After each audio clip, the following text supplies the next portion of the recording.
Hi నమస్తే అందరికీ ఈ వీడియోలో తోటకూర కూర ఎలా ప్రిపేర్ చేయాలో చూద్దాం. తక్కువ ఆయిల్ని యూజ్ చేసుకుని ఇలా ప్రిపేర్ చేసుకోవచ్చు తోటకూరని.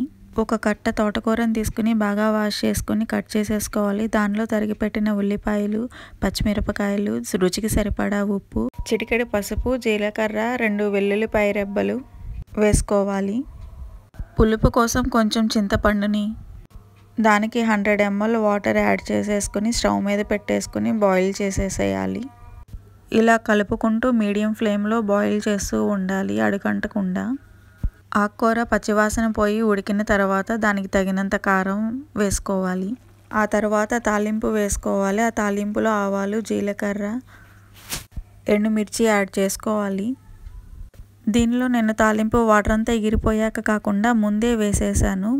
ఇలా వేయటం వల్ల పచ్చివాసన త్వరగా పోతుంది. మీకు కావాలంటే లాస్ట్లో కూడా వేసుకోవచ్చు తాలింపు.